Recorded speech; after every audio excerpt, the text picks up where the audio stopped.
Today I will review the previous lectures regarding the permanent incisors. Today we will review the maxillary incisors.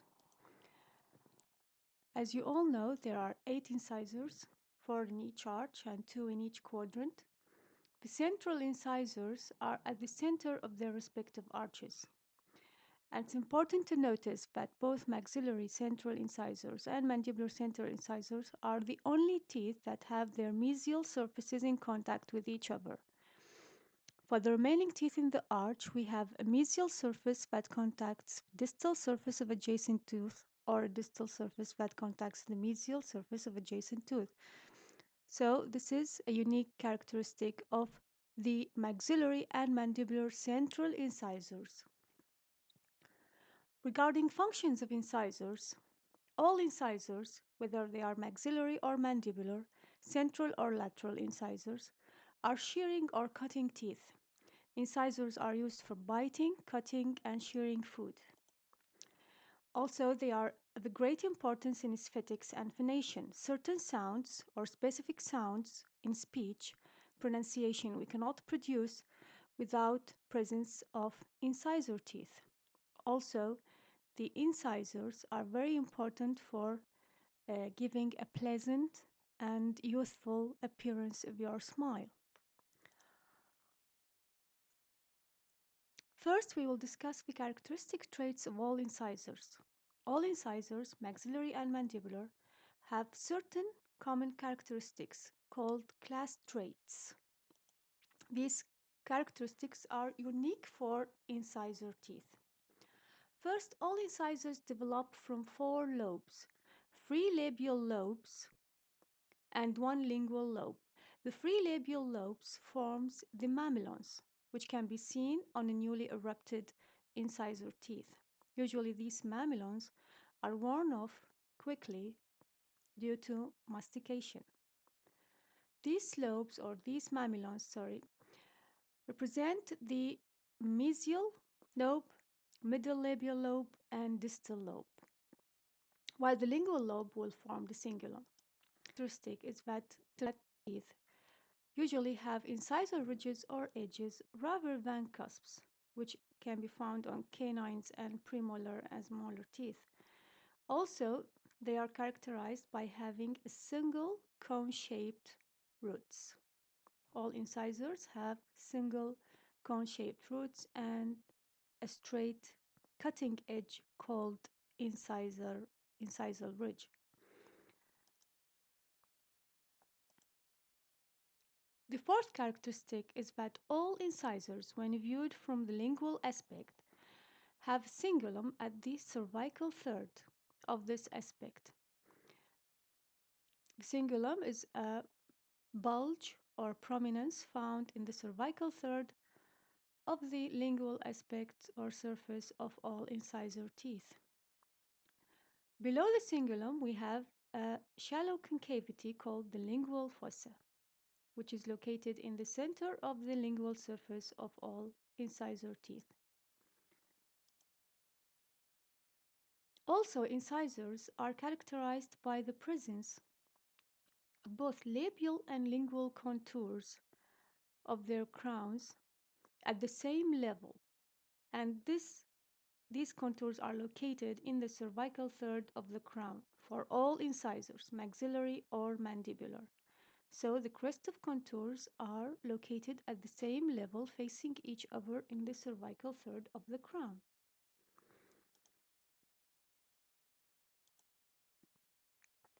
Also, incisors have a characteristic geometric shape for their labial or lingual surfaces, which is a trapezoidal shape, with the shorter of the 2 parallel sides.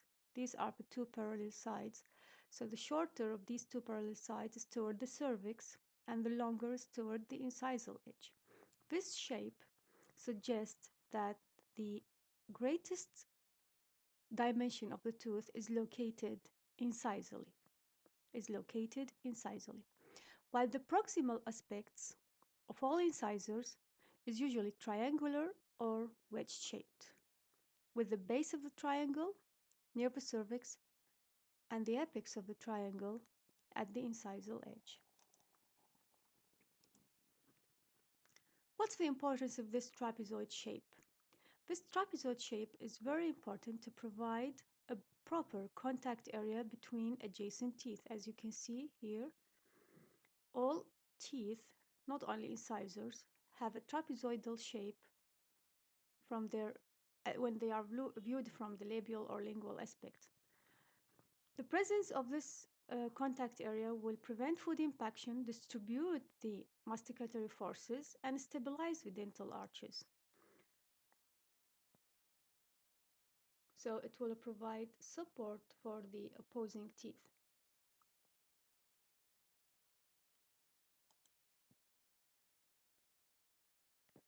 While the significance of the triangular or wedge-shaped geometric form for the proximal surfaces of all anterior teeth is to facilitate food cutting, this shape will enable the tooth to perform its function, which is cutting or incising. Also, the wide base will increase the strength of the tooth and allow the tooth surface to be self-cleansing. When you incise the food particles will be moved away from the surfaces of the tooth. So this shape provides self-cleansing quality for the tooth, which can be seen much more, or it is more evident in the canine teeth. Now we move to the permanent maxillary incisors.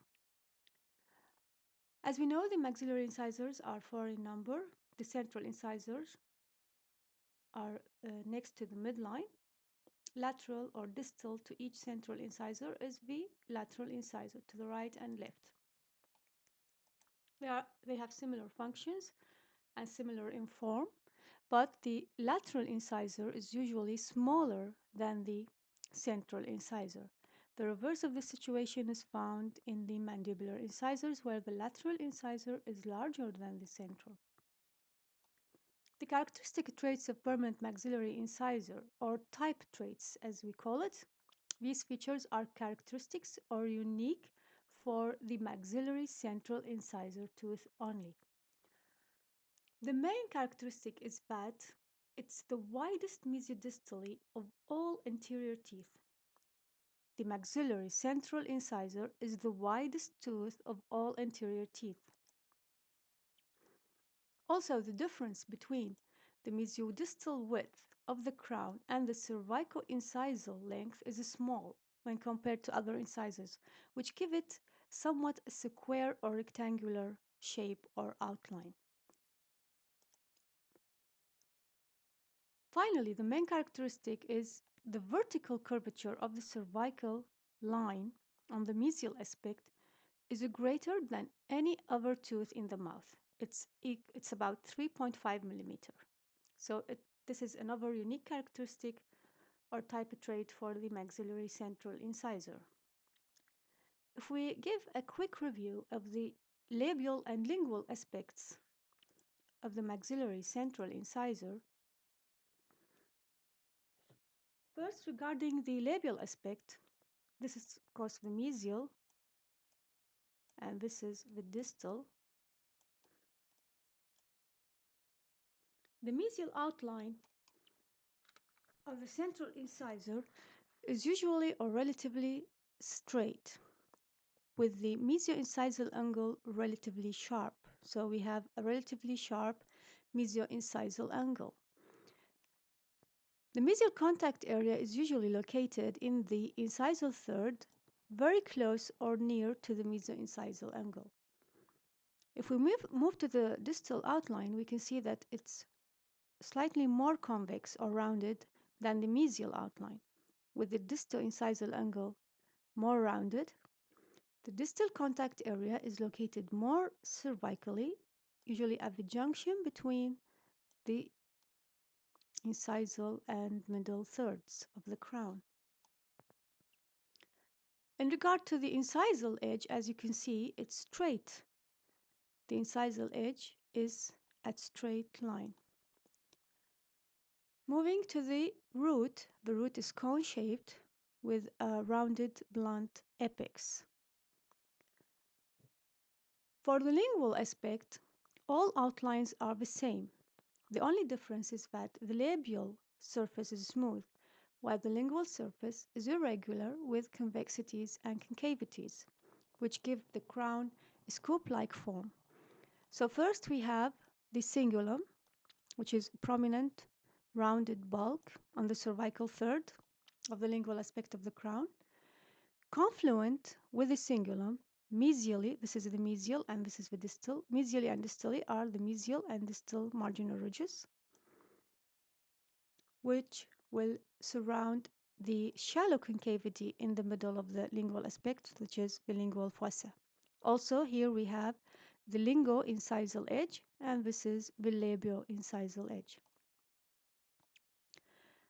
As we mentioned, all our outlines are similar to the labial, except that in the lingual aspect, we can notice the lingual convergence. That's to say, the mesodistal diameter of both crown and root are narrower from the lingual aspect than those from the labial aspect due to the lingual convergence. If we move to the mesial and distal aspects, the main characteristic features, as we mentioned earlier, curvature of the cervical line, which is 3.5 millimeter, as we mentioned, is the greatest of all our teeth in the dental arches. If we notice the labial and the lingual outlines, this is the labial and this is the lingual outline. We have a slight convexity near the cervical line, represent the crest of contour. As we mentioned, the crest of contour, both labially and lingually, for all incisors is located at the same level facing each other in the cervical third of the crown. Then the outline becomes straight with or slight convex toward the incisal edge. The main characteristic point for all maxillary incisors, central and lateral maxillary incisors, is that their incisal edge is located on the long axis of the root or is centered with the long axis of the root when viewed from proximal surface, whether the mesial or the distal.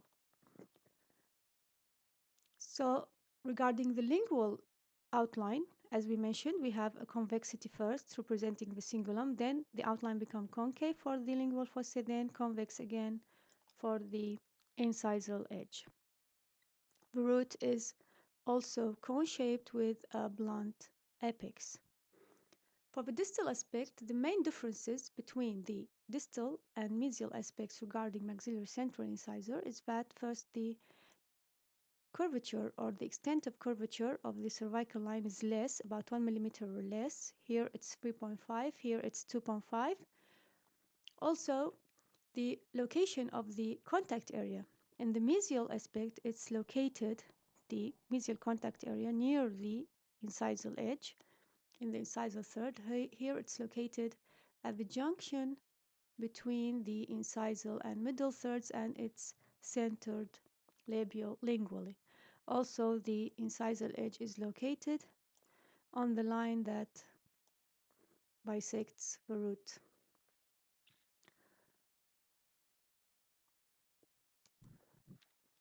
Now moving to the incisal aspect. The main features regarding incisal aspect of maxillary central incisor. First, the outline is triangular in shape. The base of the triangle toward the labial and the apex toward the lingual. Also, the outline here is characterized by broad, flat surfaces, especially on the labial aspect. We have a broad, flat surface labially and more rounded surface lingually, representing the cingulum. Also, we can notice the lingual convergence here. Lingual convergence can be viewed from the incisal aspect. As we can see, the mesodistal dimension labially is greater than the mesodistal dimension lingually due to the lingual convergence. Here, this is the cingulum, and this is the lingual fossa. This is the distal marginal ridge, and this is the mesial marginal ridge. We could notice that the incisal edge is centered mesiodistally, and we have the lingual converb of the incisal edge, with lobe of the incisal edge. The mesiodistal or mesioincisal and distoincisal line angles are prominent from this aspect. The other important characteristic of this aspect is that the mesiodistal width, this is the mesiodistal width, is greater than the labiolingual dimension by about 1.5 millimeter. Now moving to the permanent maxillary lateral incisor. In general, the maxillary lateral incisor supplements the central incisor in function, and it resembles it in form. However, it's smaller than the maxillary central incisor, both in its crown length and in its crown width. As we can notice, the crown is shorter, about 2 millimeter or 1.5 millimeter than the central, and it's narrower mesiodistally, both at contact areas and at cervix, by 2 millimeters. 2 millimeters. However, the length of the root is usually similar to that of the central incisor, but due to the smaller crown dimensions, the root will appear relatively long regarding the maxillary lateral incisor. As we studied the characteristic features or type traits of maxillary central, we have also type traits that are unique for the maxillary lateral incisors. First, the maxillary lateral incisor has the least difference between its mesiodistal and labiolingual dimension. The difference is only 0.5 millimeters, while the labiolingual dimension is only 6, so the difference is only 0.5 millimeter. Also, another unique characteristic is that it has the most cervically located contact area of any incisor, whether maxillary or mandibular. The contact areas of permanent maxillary lateral incisor are more cervically located than others. As we can see here, medially it's located at the junction of the incisal and middle third, while distally it's located in the middle of the middle third. Also, another unique characteristic is that this tooth varies in its anatomy, more than any other tooth in the mouth, except third molar. If the variation is too great, it will be considered a developmental anomaly. Also, the maxilolateral incisor, one of its anatomical variation is the presence or of high incidence of radicular grooves and lingual pits. So here we can see a radicular groove extending from the distal aspect of the cingulum to the root for most of the length of the root, and we have only here we have the lingual pit. Regarding the labial and lingual aspects, many similarities can be noticed between the lateral and central incisor, but there are some differences. First, regarding the size, as we mentioned earlier, the lateral incisor is narrower than central by 2 millimeter, both at contact areas or across contact areas and at cervix. It's also shorter by 1.5 to 2 millimeters than central incisor of the same mouth. Regarding the mesial and distal outlines, this is the mesial and this is the distal. The mesial outline is usually the central incisor, but we have a more rounded mesioincisal angle. And the mesial contact area is located at the junction between the incisal and middle thirds, while the distoincisal angle is usually or noticeably more rounded. So it's more rounded with the distal contact area located in the middle of the middle third of the crown. Regarding the incisal outline, as we mentioned earlier, in the central incisor, the incisal edge is relatively straight, while here it's curved mesiodistally toward the distal. This is because of the presence of more rounded mesoincisal and distoincisal angles. Regarding the root usually appear long, relatively long, about 1.5 times the length of the crown, tapers from the cervical line until reaching the apical third where it's curved toward the distal aspect or in a distal direction. Regarding surface anatomy, both the crown and root of the lateral incisor are more convex, both mesodistally and cervicoincisally. Moving to the lingual aspect, the only differences are in the surface anatomy or anatomical landmark. Usually for the lateral incisor, the cingulum is more prominent, as we can see here. The cingulum is more prominent than central incisor. The mesial and distal marginal ridges are also marked. The lingual fossa is more concave. This is the lingual fossa, is more concave and more circumscribed. Also, we have, this is the linguoincisal edge. The linguoincisal edge or ridge also is well developed compared to the maxillary central incisor. So the surface or anatomical topography of the maxillary lateral incisor is more prominent and marked than that of the central incisor. Shows the difference in location of contact areas between central and lateral incisor. As we can see, the central incisor have more incisally located contact areas compared with the lateral incisor. Now moving to the mesial and distal aspects of maxillary lateral incisor, the main differences compared to the maxillary central incisor is that first, the curvature of the cervical line is less, is 3 millimeter here for the lateral incisor. The labial and lingual outline are similar to those described for the maxillary central incisor. The crest of contours are also located in the cervical third, facing each other. The incisal ridge is also centered or on the line bisecting the root, as with the maxillary central incisor. The root also is cone-shaped with a blunt apex. Regarding the size, of course, the crown is narrower, is shorter, and is narrower by 1 millimeter. So the crown is narrower both across the crest of curvatures and across the cervix by 1 millimeter. Here, the dimension is 6, 5, while for the maxillary central it was 7, 6.